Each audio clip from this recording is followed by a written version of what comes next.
Hi welcome back to Nalini vlogs in Kannada. ಇವತ್ತಿನ recipe ಬಂದುಬಿಟ್ಟು ನಾನು ಬೆರಕೆ ಸೊಪ್ಪಿಂದು ಬಸ್ಸಾಂಬಾರು ಯಾವ ರೀತಿ ಮಾಡೋದಂತ ತೋರಿಸ್ಕೊಡ್ತಾ ಇದ್ದೀನಿ. ಇದು ಒಂಥರ ಸ್ಪೆಷಲ್ ಟೇಸ್ಟ್ ಕೊಡುತ್ತೆ. ಈಗ ಬನ್ನಿ ಹೇಗೆ ಮಾಡೋದಂತ ನೋಡೋಣ. ಅದಕ್ಕೆ ಏನೇನೆಲ್ಲ ತೊಗೊಂಡಿದ್ದೀನಿ ಅಂತ ನೋಡೋಣ. ಮೊದಲಿಗೆ ಸೊಪ್ಪು ತೊಗೊಂಡಿದ್ದೀನಿ ನಾನು. ಈ ಸೊಪ್ಪಲ್ಲಿ ಒಂದು 5-6 ಥರದ್ದು ಸೊಪ್ಪುಗಳು ಮಿಕ್ಸ್ ಆಗಿದೆ ಇದರೊಳಗೆ. ಸೊಪ್ಪು ತೊಗೊಂಡಿದ್ದಾದ ನಂತರ ನಾನು ಇನ್ನೂ ನನ್ನ ಚಾನಲ್ ಯಾರೆಲ್ಲ ಸಬ್ಸ್ಕ್ರೈಬ್ ಮಾಡಿಲ್ಲ ಪ್ಲೀಸ್ ಸಬ್ಸ್ಕ್ರೈಬ್ ಮಾಡಿ ಫ್ರೆಂಡ್ಸ್. ಹಾಗೆಯೇ ವಿಡಿಯೋ ಇಷ್ಟ ಆದರೆ ಲೈಕ್ ಮಾಡಿ, ಕಮೆಂಟ್ ಬಾಕ್ಸಲ್ಲಿ ಕಮೆಂಟ್ ಮಾಡಿ, ನಿಮ್ಮ ಫ್ರೆಂಡ್ಸು ಮತ್ತು ಫ್ಯಾಮಿಲಿಗೆ ಶೇರ್ ಮಾಡಿ.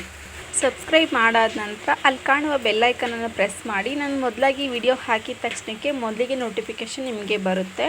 ಯಾರೂ ವಿಡಿಯೋನ ಸ್ಕಿಪ್ ಮಾಡೋಕ್ಕೆ ಹೋಗಬೇಡಿ, ಫುಲ್ ವಿಡಿಯೋ ನೋಡಿ. ಈಗ ಮೊದಲಿಗೆ ನಾನು ತೊಗರಿಬೇಳೆ ಹಾಗೂ ಅಲಸಂದೆ ಕಾಳನ್ನು ನಾನು ತೊಗೊಂಡಿದ್ದೀನಿ. ಈ ಗ್ಲಾಸಲ್ಲಿ ನಾನು ತೊಗರಿಬೇಳೆ 1 ಗ್ಲಾಸಷ್ಟು, ನಾನು ಅಲಸಂದೆ ಕಾಳು 1 ಗ್ಲಾಸಷ್ಟು ನಾನು ತೊಗೊಂಡಿದ್ದೀನಿ. ಅದನ್ನು ನೆನೆಸ್ಬಿಟ್ಟು ಇಟ್ಕೊಂಡಿದ್ದೀನಿ. 1 ಗಂಟೆ ನೆನೆಸಿದ್ದೆ ನಾನು. ತೊಗರಿಬೇಳೆ ಹಾಗೂ ಅಲಸಂದೆ ಕಾಳನ್ನು ಹಾಕಿಬಿಟ್ಟು ನಾನು 3 ವಿಸಲ್ ತೊಗೊಳ್ತೀನಿ. 1.5 ಗ್ಲಾಸಷ್ಟು ನೀರನ್ನು ಹಾಕಿಬಿಟ್ಟು ಈಗ 3 ವಿಸಲ್ ತೊಗೊಳ್ತೀನಿ.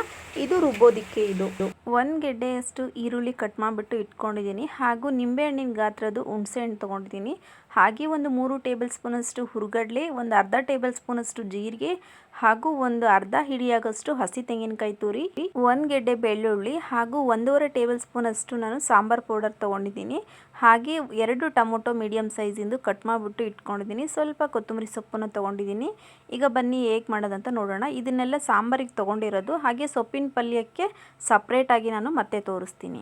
ಈಗ ಒಂದು ಬಾಣಲೆ ಇಟ್ಕೊಂಡು ಒಂದು 3 ಟೇಬಲ್ ಸ್ಪೂನಷ್ಟು ಎಣ್ಣೆ ಹಾಕಿಬಿಟ್ಟು ಜೀರಿಗೆ ಹಾಗೂ ಹುರ್ಗಡ್ಲೆ, ಈರುಳ್ಳಿನ ನಾನು ಹಾಕ್ಕೊಂಡಿದ್ದೀನಿ. ಈರುಳ್ಳಿ ಎಲ್ಲ ಸ್ವಲ್ಪ ನೀಟಾಗಿ ಇದನ್ನು ಫ್ರೈ ಮಾಡ್ಕೋಬೇಕಾಗುತ್ತೆ. ಈಗ ಈರುಳ್ಳಿ ಎಲ್ಲ ಫ್ರೈ ಆದ ನಂತರ ನಾನು ಟೊಮೊಟೊ ಹಾಕ್ಕೊಳ್ತಾ ಇದ್ದೀನಿ. ಟೊಮೊಟೊನೂ ಅಷ್ಟೇ ತುಂಬ ಸಾಫ್ಟ್ ಆಗೋವರೆಗೂ ನಾವು ನೀಟಾಗಿ ಮೀಡಿಯಮ್ ಫ್ಲೇಮಲ್ಲಿ ಇಟ್ಕೊಂಡು ಇದನ್ನು ಹುರ್ಕೊಳ್ಬೇಕಾಗುತ್ತೆ.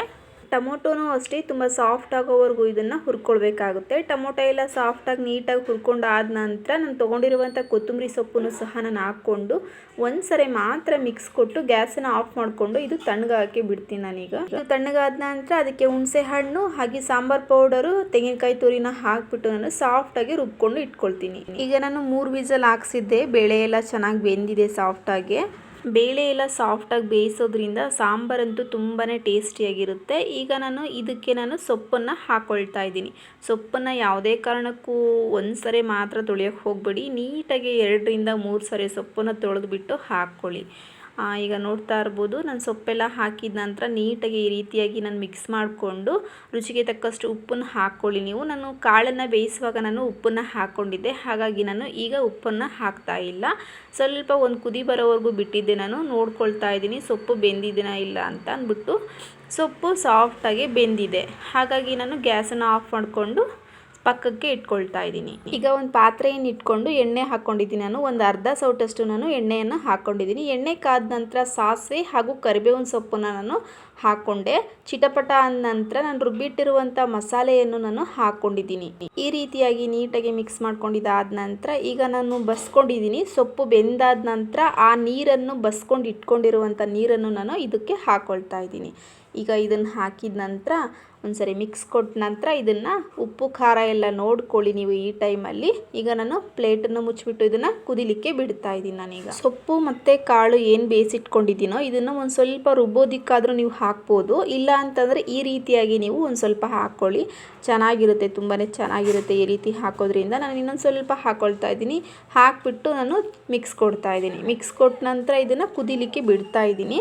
ನಾವು ಎಲ್ಲ ಹುರಿದು ಮಾಡೋದ್ರಿಂದ ಜಾಸ್ತಿ ಕುದಿಸೋವಂಥ ಅವಶ್ಯಕತೆ ಇಲ್ಲ. ಇದು ಒಂದು ಕುದಿ ಬರೋವರೆಗೂ ಮಾತ್ರ ಕುದಿಸ್ಕೊಂಡ್ರೆ ಈಗ ಸಾಂಬಾರು ರೆಡಿ ಆಯಿತು. ಈಗ ನಾನು ಪಲ್ಯಕ್ಕೆ ಒಗ್ಗರಣೆ ಮಾಡೋದು ಯಾವ ರೀತಿ ಅಂತ ನೋಡೋಣ. ಗೆಡ್ಡೆಯಷ್ಟು ಈರುಳ್ಳಿ, 5 ಹಸಿಮೆಣಸಿನಕಾಯಿ, ಸ್ವಲ್ಪ ಕರಿಬೇವಿನ ಸೊಪ್ಪು ಹಾಗೂ 1 ಗೆಡ್ಡೆಯಷ್ಟು ಬೆಳ್ಳುಳ್ಳಿ. ನಾನು ಸೊಪ್ಪನ್ನು ಬೇಯಿಸಿಟ್ಕೊಂಡಿದ್ದೀನಿ. ಒಂದು ಅರ್ಧ ಬಟ್ಲಷ್ಟು ನಾನು ಹಸಿ ತೆಂಗಿನಕಾಯಿ ತುರಿ, ಹಾಗೆ ನಾನು ಒಂದು 2 ಮೊಟ್ಟೆಯನ್ನು ನಾನು ತೊಗೊಂಡಿದ್ದೀನಿ. ನೀವು ಜಾಸ್ತಿ ಬೇಕಾದರೆ ಇನ್ನೂ ಒಂದು 2 ಮೊಟ್ಟೆನ ನೀವು ಹಾಕ್ಕೋಬೋದು. ಸ್ಕಿಪ್ ಮಾಡೋರು ನೀವು ಮೊಟ್ಟೆನ ಸ್ಕಿಪ್ ಮಾಡ್ಬೋದು ಬೇಕಾದರೆ. ಹಾಗೆ ಒಂದು 1/4 ಟೀ ಸ್ಪೂನಷ್ಟು ಅರಿಶಿಣದ ಪುಡಿ. ಈಗ ನಾನು ಒಂದು ಬಾಣಲೆ ಇಟ್ಕೊಂಡಿದ್ದೀನಿ. ಬಾಣಲೆ ಕಾದ ನಂತರ ಒಂದು ಅರ್ಧ ಸೌಟಷ್ಟು ನಾನು ಎಣ್ಣೆ ಹಾಕ್ಕೊಂಡಿದ್ದೀನಿ. ಎಣ್ಣೆ ಕಾದ ನಂತರ ಸಾಸಿವೆ ಹಾಗೂ ಹಸಿಮೆಣಸಿನಕಾಯಿ, ಈರುಳ್ಳಿ, ಕರಿಬೇವು, ಬೆಳ್ಳುಳ್ಳಿ ಹಾಕ್ಕೊಂಡಿದ್ದೀನಿ. ಇದನ್ನೆಲ್ಲ ನೀಟಾಗಿ ಇದನ್ನು ಫ್ರೈ ಮಾಡ್ಕೊಳ್ಬೇಕಾಗುತ್ತೆ. ಬೆಳ್ಳುಳ್ಳಿನ ಸ್ವಲ್ಪ ಜಜ್ಜಿಬಿಟ್ಟು ಹಾಕ್ಕೊಳ್ಳಿ. ಈರುಳ್ಳಿ ಎಲ್ಲ ಫ್ರೈ ಆದ ನಂತರ ನಾನು ಈ ಅರಿಶಿಣದ ಪುಡಿ ತೊಗೊಂಡಿದ್ದೀನಲ್ಲ ಅದನ್ನು ನಾನು ಹಾಕ್ಕೊಳ್ತಾ ಇದ್ದೀನಿ. ಈಗ ನೀಟಾಗಿ ಮಿಕ್ಸ್ ಮಾಡ್ಕೊಂಡಿದ್ದಾದ ನಂತರ ಈಗ ನಾನು ತೊಗೊಂಡಿರುವಂಥ 2 ಮೊಟ್ಟೆಯನ್ನು ನಾನು ಹಾಕ್ಕೊಂಡಿದ್ದೀನಿ. ಮೊಟ್ಟೆ ಎಲ್ಲ ಚೆನ್ನಾಗಿ ಫ್ರೈ ಆದ ನಂತರ ಹಸಿ ತೆಂಗಿನಕಾಯಿ ತುರಿನ ನಾನು ಹಾಕ್ಕೊಂಡಿದ್ದೀನಿ.